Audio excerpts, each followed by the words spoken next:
El fútbol americano en México tiene una larga historia y han sido los equipos del Instituto Politécnico Nacional algunos de los más importantes y emblemáticos de nuestro país. Una imponente fuerza blanca y guinda que llega a nuestros días llena de blasones y trofeos, glorias y triunfos memorables. Cada equipo politécnico puede contar más de una historia de sus heroicas batallas libradas en un emparrillado, engalanado por un brocado de antorchas y porras, verdaderos gritos de guerra. Burros blancos, poli guinda, poli blanco, búhos, cheyennes, pieles rojas, águilas blancas, lobos plateados y la ola verde constituyen la historia del fútbol americano en el Instituto Politécnico Nacional. Ha habido muchas contradicciones en lo que es la historia del fútbol americano, pero yo creo que Burros Blancos es la imagen de nuestra institución. Los Burros Blancos es, pues, algo que te motiva a ser mejor. Los Burros Blancos, como también le explicaba yo, los llevamos en el corazón. Entonces, aunque juguemos en los Cheyennes, o juguemos en medicina, o juguemos de fuera, el Politécnico está dentro de nosotros y ahí vivirá por siempre. El guinda se trae en el corazón, toda la sangre se lleva. Es algo que se nos impregna desde que pisamos algún campo en donde hay algún equipo del Politécnico. El símbolo de águilas blancas en el Poli se ha ganado su lugar a través de 50 años permanentes que tenemos, pero pues el símbolo más importante es el del Politécnico, en nuestros colores guinda y blanco, que data de aquellos fundadores de 1935 y 36. Me formó como persona, como profesionista, y le debo mucho de mi vida a este escudo, a estos colores. Un sobrino estuvo jugando en Burros Blancos, terminó su elegibilidad de Burros Blancos y lo íbamos a ver. Tuvimos la oportunidad de que en la tribuna gente nos veía con nuestro jersey, nuestra chamarra de pieles rojas, y nos aplaudían y demás. Como se los digo a los muchachos, tienen que seguir esa tradición, tienen que seguir luchando porque Cheyenne siga adelante y más que nada para que el Instituto Politécnico Nacional siga siendo grande. Para mí, me preguntan, ¿a qué equipo le voy? Si la NFL, si no, a los Globos Plateados, es el único equipo que ha existido para mí. El jersey que defendimos como Politécnico simboliza una época, una necesidad, una oportunidad que te da la vida, o que me da la vida, o nos da la vida, que le da la vida el país y la institución para poder sobresalir. Esta chamarra me quita el frío. Me quita el frío de tal manera que fue la que me dio mi carrera, con la que puedo llevar orgullo y sustento a la familia, pero asimismo sigue saltando a la cancha porque cada día, como persona, como profesionista, como ser humano, tenemos que dar avance en yardas morales, en yardas de satisfacción, en yardas de calidad, y asimismo como defensiva tenemos que saber detener y sustentar el que los malos hábitos o las malas influencias del entorno en general no lleguen y nos anoten. Es lo que simboliza esta chamarra y esta institución para mí. Entonces, el color del Politécnico para mí es mi sangre.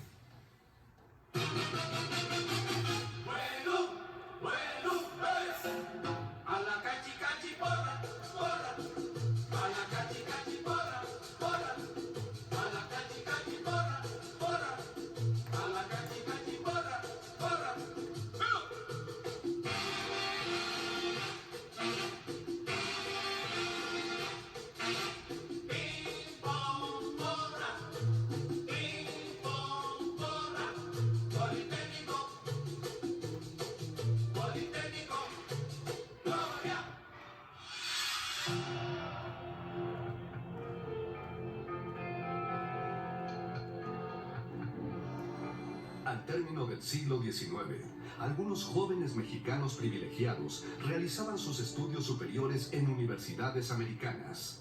Ahí conocieron un deporte de conjunto muy sofisticado, pero que despierta mucha pasión: el fútbol americano. Se sabe que en 1896, algunos de estos jóvenes y marines americanos jugaron en el puerto de Veracruz, causando gran sensación.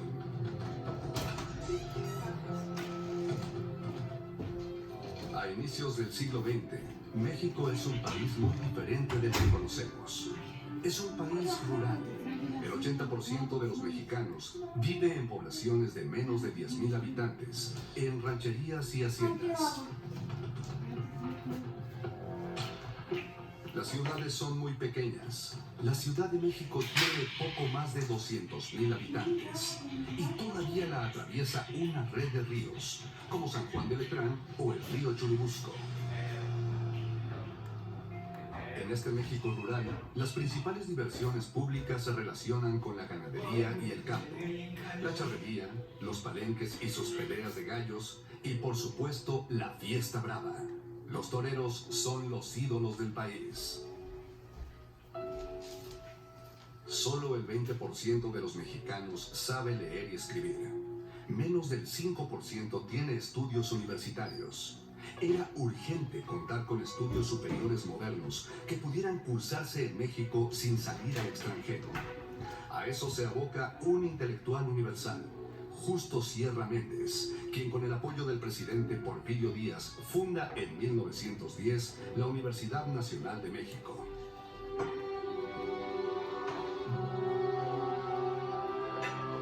Ese mismo año, Francisco I. Madero proclama el Plan de San Luis. Al grito de sufragio efectivo, no reelección, llama a las armas en contra de la cruel dictadura de Porfirio Díaz. Así inicia la Revolución Mexicana.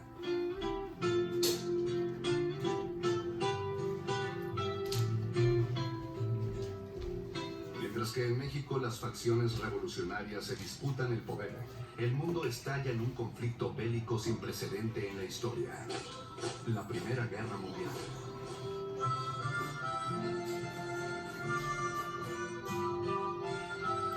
En México, tras 7 años de lucha encarnizada, se impone el proyecto revolucionario constitucionalista de Venustiano Carranza.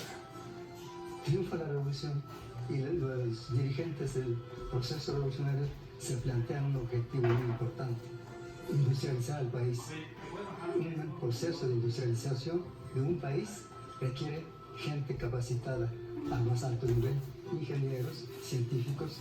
Es en ese momento histórico que surge la necesidad imperiosa de formar una institución nueva de tipo superior.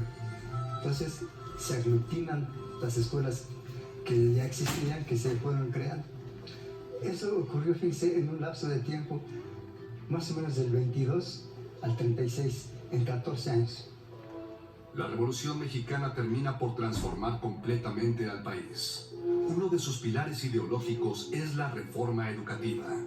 Un ejército de maestros y maestras se despliega por todo el país para abatir el analfabetismo, mientras que la Universidad Nacional de México adopta costumbres norteamericanas, entre ellas el fútbol americano, que ya había permeado a otros centros educativos.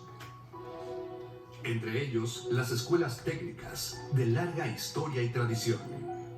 La ESCA, Escuela Superior de Comercio y Administración, y la ESIME, Escuela Superior de Ingeniería Mecánica y Eléctrica. La ESC, Escuela Superior de Construcción, que actualmente es conocida como la ESIA, Escuela Superior de Ingeniería y Arquitectura, y el Instituto Técnico Industrial, ITI, entre otras. Algunas de esas escuelas en los años 20 ya contaban con equipos de fútbol americano, como el caso de los representativos de la Escuela de Ingeniería Mecánica y Eléctrica, el de la Escuela de Comercio, que dirigía José Martínez Zorrilla, y el de la Escuela de Constructores, entre otros más. Pero el equipo más importante era el del Instituto Técnico Industrial, con la dirección de Lauro Mendoza Ángel. Este equipo, ya desde 1933, era reconocido por su alta calidad de juego. Ellos ya jugaban de guinda y blanco. Bueno, pues los colores guinda y blanco tienen toda una historia. Desde que no había equipo politécnico, se llamaba Instituto Técnico Industrial en 1935 y ya había algunas carreras que se estudiaban en ese instituto. Y entonces ya el general Lázaro Cárdenas, que era el presidente de México, ya tenían el proyecto de hacer el Instituto Politécnico Nacional con las escuelas que había en el ITI y algunas otras. Se forma en 1933 el Instituto Politécnico Nacional y antes de ser oficialmente registrado el Instituto Politécnico Nacional ya había un compromiso de ir a jugar al extranjero. En 1935, la Federación Deportiva de Escuelas Técnicas organizó una selección con los mejores jugadores de estas escuelas, siendo el ITI la base del selectivo. Iniciaron su primera gira deportiva por Washington, Estados Unidos, en donde enfrentaron al Central High School, ante el cual perdieron por 32-12.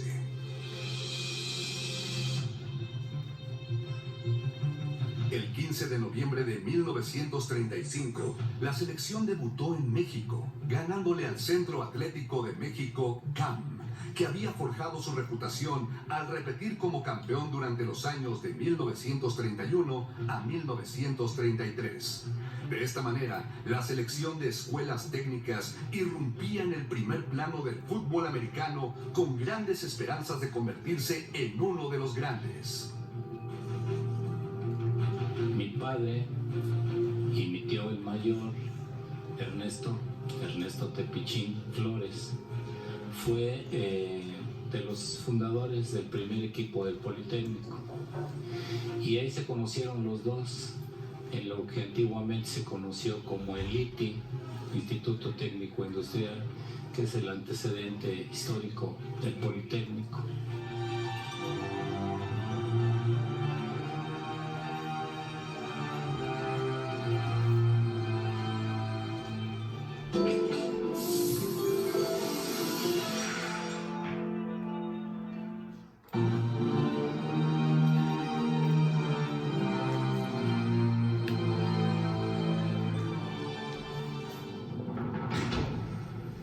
En ese momento nadie imaginaba la grandeza que iba a adquirir la educación técnica en México. En 1934 llega a la presidencia de la República el general Lázaro Cárdenas del Río con un proyecto modernizador para el país, la industrialización y en materia educativa con una idea polémica, la educación socialista.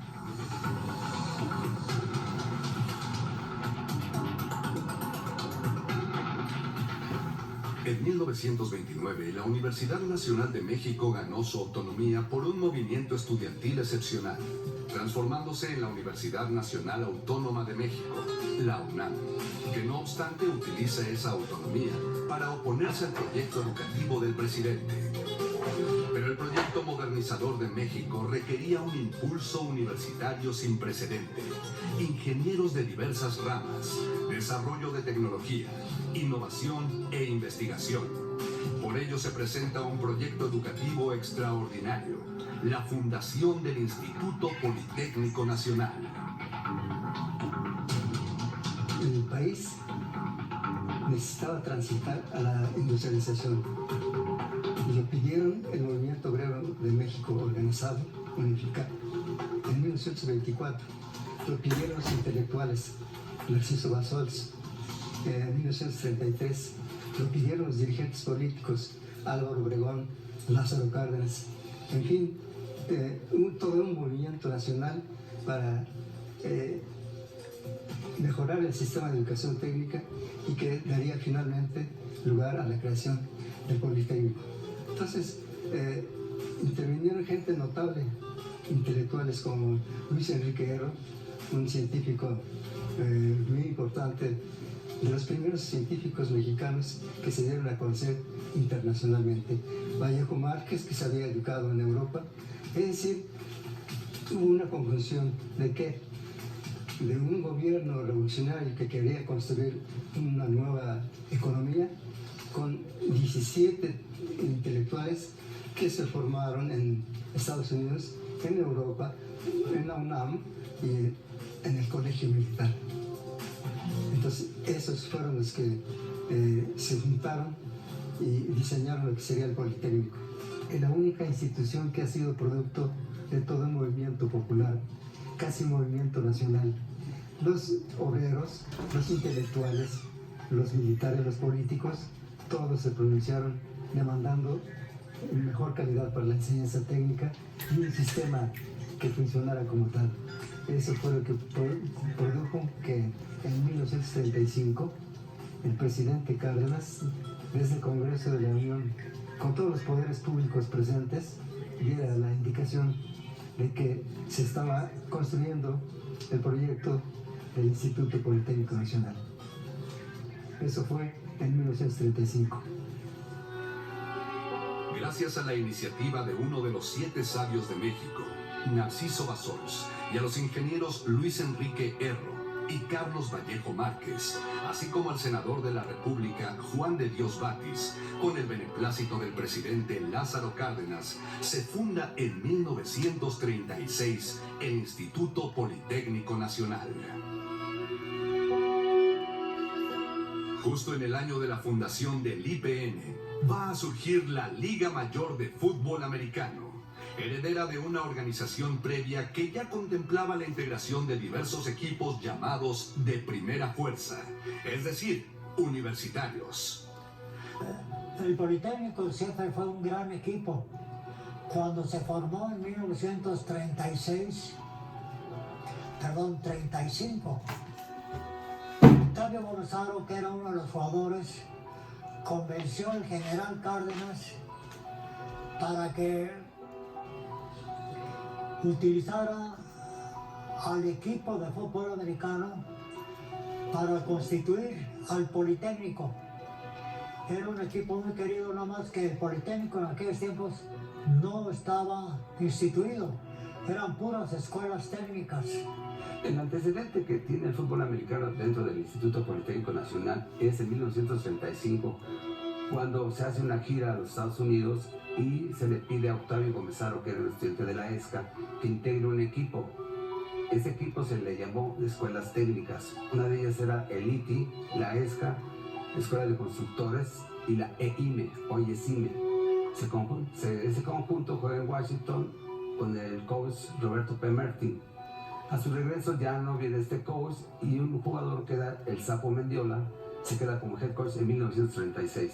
Tras una gira deportiva en los Estados Unidos durante 1935, la selección de escuelas técnicas que habían sido integradas al recién formado Politécnico Nacional formó en 1936 el equipo de Burros Blancos, con el que debutaron en Liga Mayor, y lo hicieron contra el equipo de la Universidad Nacional Autónoma de México. Nada había cuando surge el Politécnico que sirviera como catalizador para la identidad politécnica, sino el deporte y particularmente el fútbol americano, con los colores guinda y blanco que nacen con el fútbol americano. Ese fue el punto inicial para aglutinar, para hacer que los politécnicos sintiéramos orgullo por nuestra institución. El fútbol americano es un deporte simbólico en el Politécnico porque nace incluso antes que el Politécnico, y fue el factor fundamental para darle algo que es lo principal que tienen los politécnicos, la identidad politécnica. Es el fortalecimiento de la identidad politécnica. Es tan importante que el reglamento del Politécnico dice: para lograr los objetivos del Politécnico tiene que fortalecer su identidad politécnica. Entonces, si no hay identidad, no hay objetivo importante que la comunidad pueda alcanzar. Aquel juego inaugural se realizó un 17 de octubre de 1936. Y gracias a un pase que lanzó el fullback Roberto Shorty Uruchurtu a su hermano, el quarterback Manuel Manny Uruchurtu, el triunfo favoreció al Politécnico. Con ello se iniciaba la historia del clásico Poli Universidad. Entonces, por medio del equipo de fútbol americano, se conjuntó a todas las escuelas y formaron el Instituto Politécnico Nacional. Y esto lo llevó a cabo el general Cárdenas, fundamentalmente por los consejos de Octavio Gómez Haro. Y en ese año se le ganó a la universidad. Debutando el Politécnico, ganó a la Universidad Nacional. En 1936 nace la institución oficialmente, pero todas estas escuelas técnicas son las que conforman al Politécnico. Una vez conformado, el equipo ya existía. Juegan ese año su primer clásico contra la universidad y lo ganan 6-0. De ahí el equipo tomó los colores guinda y blanco que los puso Octavio Gómez Haro. Él es el que realmente pone los equipos oficiales. Al siguiente año, los estudiantes y fundadores, jugadores del equipo, adoptan a la burrita blanca, se la llevan a un juego al Estadio Nacional. En 1937 también nace nuestro grito más conocido, el vuelo, que es por Víctor Chambón Burgoa, el número 12, decían el rapaz, estudiante de la ESCA. En esa temporada el equipo no se coronó, porque sorpresivamente sucumbió ante el suizo, equipo al que había derrotado un mes atrás por ventaja de más de 30 puntos. A pesar de eso, lo importante fue que el equipo politécnico estaba ya en el máximo circuito y cumpliendo un papel de mucha altura. Y muchos de sus jugadores fueron seleccionados nacionales en varias ocasiones, como en el caso de Jorge Luis Navarro Ureña, alias El Adonis, quien fuera seleccionado hasta en 5 ocasiones, y otros tantos más. Los jugadores que integraron esta histórica selección fueron Octavio Gómez Haro, capitán, Ernesto Villarreal, Antonio Romay, Juan Ugalde, Ernesto Tepichín.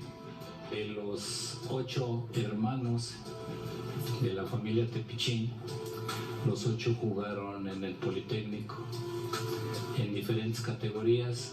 Los más distinguidos fueron pues Ernesto, por ser el fundador, José Ruilova, Manuel Crespo, Jorge Luis Navarro Ureña, El Adonis, Arturo Enrique Díaz Cortés, Rodolfo Martínez Soto, Salvador Pinal, Manuel Uruchurtu, Luis Amezcua, Antonio Kamanich, Alberto Parra, Armando Gómez Aceves, José Manzanilla, Rafael Brizuela, Eugenio Durán, Mario Vázquez Lugo, Rafael Santín, Francisco Peláez, Alfredo Rodríguez H, Osvaldo Olvera, Vicente Cosme y el masajista Enrique Novoa. Más tarde la selección se reforzó con jugadores del CAM y del Club Deportivo Internacional. En 1936 estalla en Europa la Guerra Civil Española, donde se disputa el curso político de la nación. No obstante, la República pierde la guerra. No cuenta con el apoyo de la Armada Alemana, que hace estragos en la ciudad de Guernica, donde el ejército germano, auspiciado por el general Francisco Franco, prueba la famosa Blitzkrieg, la guerra relámpago, con consecuencias devastadoras. El famoso cuadro de Picasso da cuenta de los horrores de una guerra que marca el destino del siglo XX.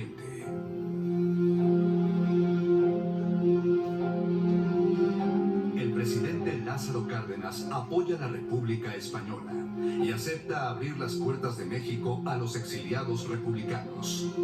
Los primeros en llegar en 1937 son un cuerpo de más de 400 niños, llamados los Niños de Morelia.